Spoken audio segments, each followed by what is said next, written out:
Magandang araw po sa inyong lahat mga kababayan at welcome back dito po sa PNR at ito nga mga karibin natin, Lacson, Bayad. Nako, Senado na booking ang plano sa Duterte.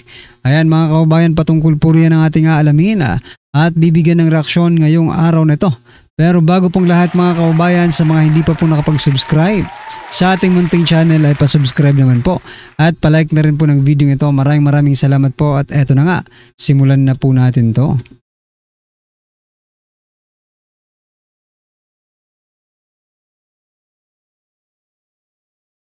Ayan mga karibin natin, bago po natin muling i-play ang video ito, pasadahan po muna natin ang mga nagte-trending na mga balita dito po sa mundo ng social media at eto nga, mag-ano muna tayo ng update sa isinagawang rally ng ating mga kababayan, di ba?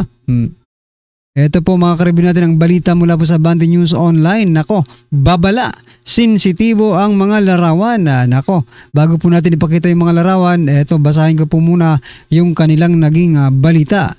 Gumawa ng sariling pagkilos ang grupo ng mga kabataan at naghasik ng panggugulo ng hindi payagan makapasok sa Ayala Bridge patungo sa Mendiola. Nako, sinunog nila ang gulong ng trailer truck na hinarang ng mga pulis at pinagbabato ng bote, bato at kahoy ang mga hanay ng pulis na nakabantay sa Ayala Bridge. Nako po. Ito po yung mga larawan mga kababayan na sinasabing sensitibo. Alright, ayan o. Nako, sinunog nga nila. Mukhang mga gangster ang mga ito yan o. Yan yung mga kapulisan natin. Talagang pinagbabato ng kahoy, bote at bato. Ayan o. Nako, talagang nagkagulo sila mga kababayan.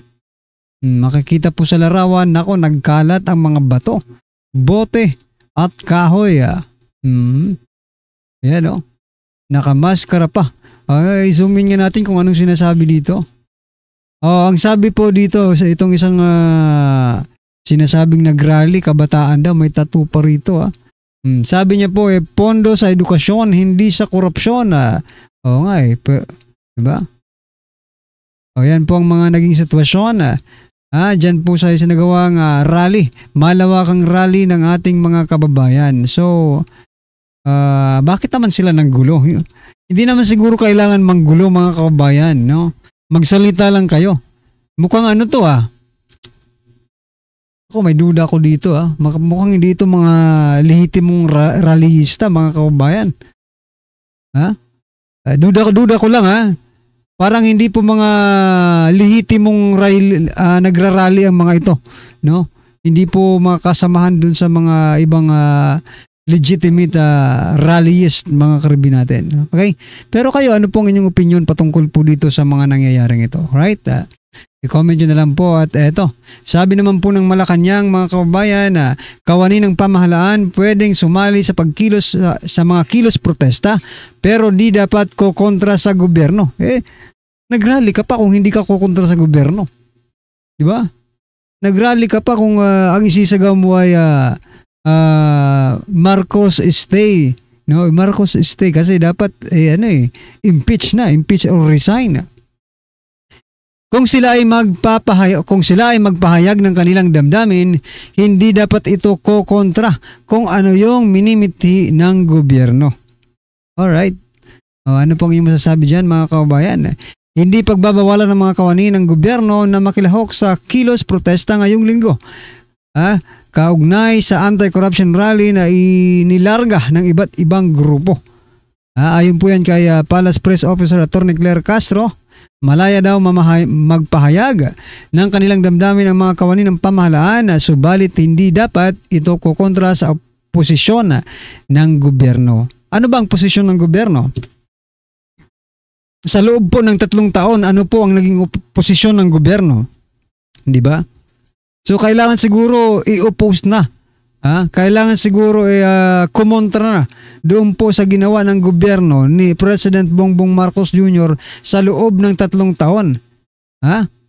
Hindi pwedeng ipagpatuloy pa rin yon. Di ba? Ano po ang inyong masasabi dyan mga kababayan? I-comment nyo na rin po. At eto, pag-usapan din po natin itong si Risa Hontiveros at ito pong si Singwe, no? Si Sedanya. Grabe, sabi po dito sa caption, kakaiba kayo. Bakit daw kakaiba ito? Ito si Risa Hontiveros. Sabi po dito sa picture, no? Stop saying Bongbong resign. Takot kami kay Sara. Alright. Buti inamin nyo. Si Sedanya naman sabi po, stop saying Bongbong resign. Tagilid tayo dyan. Nako po. Nagpapahalata lang kayo na talagang, di ba? Kayo po ay makakaliwa. Sapagkat si BP Sara po ay talagang kaaway niya po yan eh. Di ba? Tulad po ni former President Duterte, isa rin po sa kanyang goal sa buhay, di ba, ay ang wasakin itong mga makakaliwa. Siguro kung makakaliwa, hindi lang siguro, talagang makakaliwa ang mga ito eh, no? Ano po ang inyong masasabi dyan kay Risa Hontiveros at Sedanya? Magrarally sila pero not Bongbong resign. Siguro ko ang isisigaw nila, BP Sara resign. Ako po. Naloko na. Ito, last po natin pag-uusapan. Kasi nga po itong si Chel Jokno ay pinuri itong si President Bongbong Marcos Jr. sa pagbabalik o sa pagbalik ng 60 billion pesos na kinuha po nila sa PhilHealth. Sabi po dito ni Atty. Rowena Guanzon, bakit niyo pupurihin si BBM sa kasalanan na siya din ang may gawa? Sus Maria Josep, kain suka talaga. Kain suka. Suka to, hindi suka. No? Kain suka talaga kayo. Yan. Sila Chel Jokno ito. Yung mga dilawan, no? Puring-puri nila. Si President Bongbong Marcos Jr. doon po sa pagbabalik ng ang tanong, sino po bang kumuha? Di ba sila rin ang kumuha? Nako po. Sila ang kumuha nang kinuha po yung PhilHealth, hindi kayo umimik. Or umimik ba kayo? Nagsalita ba kayo? Kung nagsalita kayo, edi mas maganda. Tapos nung ibinalik ng kumuha, tuwang-tuwa pa kayo. Parang hero sila, di ba? Lumalabas na, okay, hero, bayani na naman si President Bongbong Marcos Jr. Kasi binalik yung kinuha ng Department of Finance na pera ng PhilHealth. Nako po mga kababayan, wag po tayong maglokohan dito, no? Hindi naman po kukunin yun ng Department of Finance ni Recto kung wala pong basbas ng Pangulo. Ano yun? Nagdidesisyon, di ba? Nagdidesisyon si Recto para sa sarili niya? Hindi. Di ba? Malamang nga, may pirma pa yan ng presidente. Di ba? Anyway, ano po ang inyong masasabi dyan mga kababayan? I-comment nyo na lang at eto, pasadahan na po natin to. Nako, eto po ang title ng or ang caption. Mula po ito kay Sir Banat Baya. Masyado ng halata. Si Lacson, booking ka na. Sa dami mong diskusyon sa Duterte pa rin ang bagsak. Hindi lang si Lacson pati si Soto mga kababayan. Sa haba-haba ng prosesyon sa Duterte pa rin ang tuloy. Ito mga kababayan, pakinggan po natin to.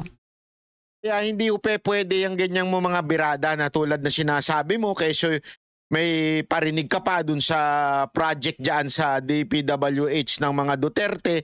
Di ba? Bakit di ka ngayon maglabas ng ebidensya? Sabi nga niya, correct. Hindi mo ba alam na bulag ka? Kasi ako nagpakita ng ebidensya. DPWH na mismo nagsabi na tapos ang proyekto, maayos ang proyekto. Kaya ka dyan, Brad. Yan ang problema sa inyo.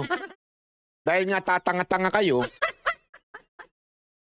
akusa lang kayo ng akusa nang wala naman kayong ebidensya, ayan tuloy nangyayari sa inyo, di ba? Pakinggan nga natin to, panoorin nga natin. Senator Ping, para ho sa inyo, sino ho ba ang sabihin natin worth it o dapat na ikonsidera na state witness at maipasok man lang dito sa Witness Protection Program? At this point, between Diskaya and Bryce Hernandez. Kasi si Diskaya kept on lying even up to, late afternoon. Laging against yung sa kanya talaga self-preservation eh. And namimili lang siya. Remember, Pinky, I even brought up the issue of, the 207 billion na amount of contracts awarded ito, completed projects since 2016 to 2025, over a period of 10 years, 207 billion, 250 million pesos.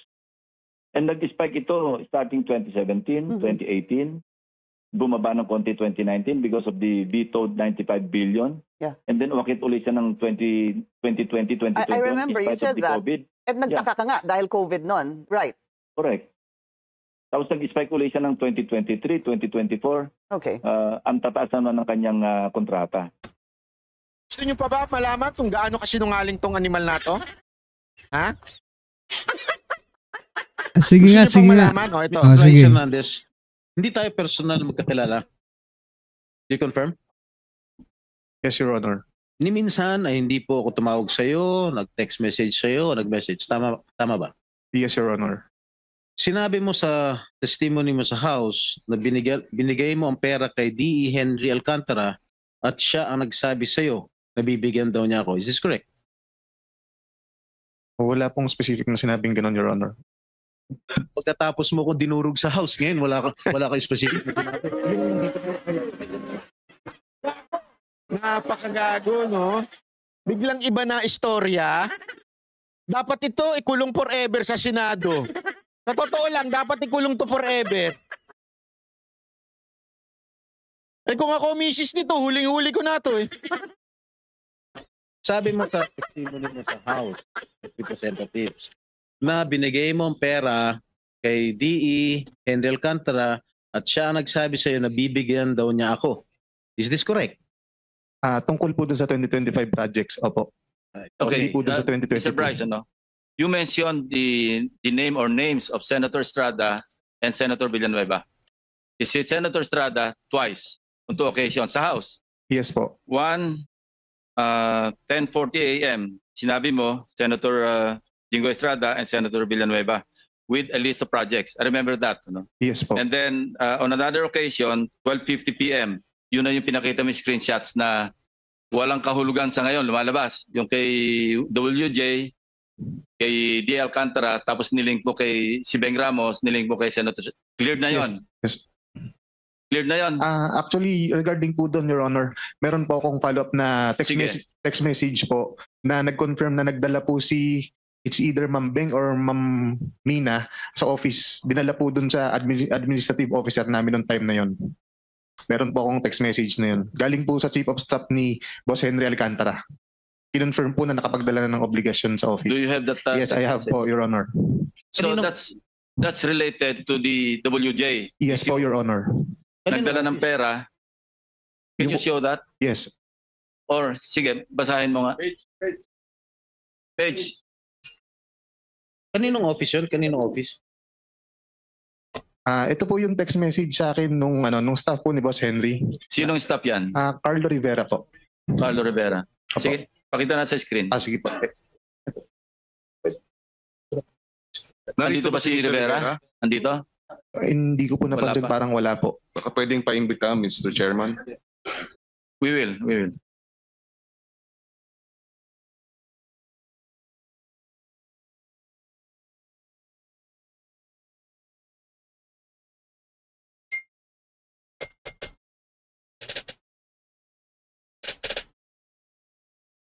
While waiting, yung isa pang pagkabanggit mo, sa kanilang dalawa, yung 10:40 a.m. do sa House hearing ng September 9, di ba? September 9. Okay. Sinasabi mo, nagbaba si Senator Estrada ng 355. Yes po, Si Your Senator Honor. Villanueva nagbaba ng 600 million. Yes po, pero hindi po Okay, 2025 yun kay Senator Joel po. Hindi po. Hindi, 600 million sabi mo. Opo, pero Okay, hindi po we siya check with the 2025. GAA. No? Yung kay Senator Villanueva, in fairness to him, hindi namin makita sa GAA yung mga enumeration mo o yung enumerated list of projects. As far as Senator Jinggoy, nakita namin talaga yung Di nagsisinungaling yan, di ba? Kung hindi makita, nagsisinungaling. 7 items. Kasi item for item, chinek namin, nagtugma doon sa sinabi mo.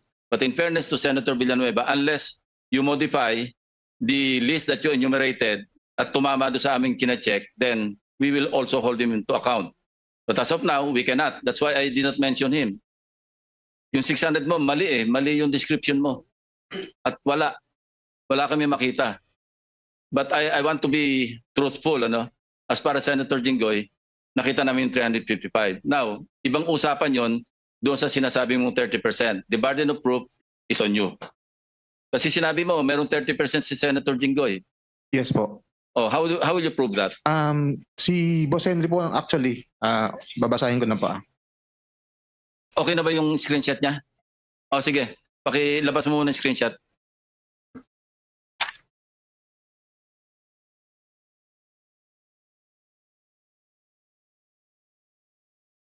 Sige, you start reading from your cell phone. Sige.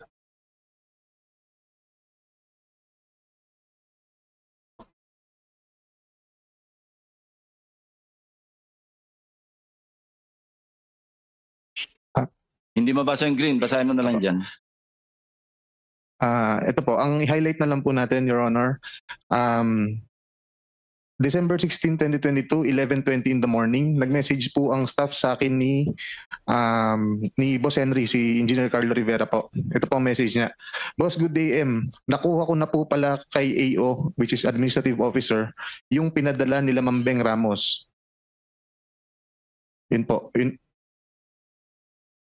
And then? Iba na po ito eh. Ito pala. Good day, may bidding ba tayo? Nagtanong po ako sa kanya. Ang sabi niya po, wala pong bidding today, Monday po ulit bidding natin. Tapos nag-message po siya ulit ng December 16, 2022, 3:26 PM. Nandito po si Kuya Sani. Papasabay ko na din po ba yung kay Beng Ramos? Sabi ko, okay, sige, pakipasabay na. Anong context yan? Yung pera po na dinala nila Beng Ramos. Anong project yan? Your Honor, nakalimutan ko lang yung specific anong project to, ng 2022. May nakakalimutan. Bryce, Apo. kumpletuhin mo yung context, no? In fairness to Senator Jinggoy. And in fairness to Beng Ramos, kasi big eh. Apo. Sinabi mo nga ipapadala. Buuin mo yung istorya bago natin itackle yan. Sige po, Your Honor. Try to recall, try to remember, and then kumuha ka pa ng additional proof. Because sa akin, face value eh. Yes po, Walang Your Honor. context Sige. eh. Apo. Mr. Chairman, if I may, just to Yes, follow Senator up. Villanueva. Thank you very much, Mr. Chairman. Just to follow up on what you mentioned a while ago, Mr. Chairman, and I thank you for walking the extra mile in looking at the particular items that this so-called witness made mention during the House hearings, Mr. Chairman. Meron po ako ditong 2023 GAA, Mr. Chairman. 2023 GAA. Sabi po niya doon sa hearing, Mr. Chairman, nasa GAA daw po. He was under oath when he said it. Binasa ko po lahat to, Mr. Chairman. Actually, nagpunta pa ho ako sa 2024 tsaka 2022.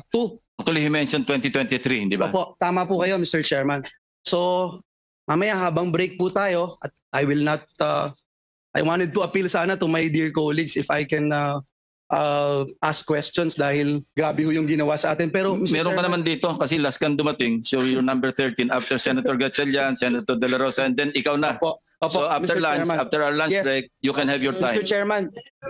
Mr. Chairman, just to point out, Senator, go pa Mr. pala. Chairman, just to point out po, Mr. Chairman, a few seconds lang. Mr. Chairman, ito yung 2023. Pwede ho ba ibigay natin kay Bryce ngayon, Mr. Chairman? Hanapin niya po dito yung sinasabi niya doon sa House na nandito yung binabanggit niya. So yan mga kababayan, ano pong inyong reaksyon, opinion patungkol po sa video ito? I-comment nyo na lang po sa baba. Maraming salamat po.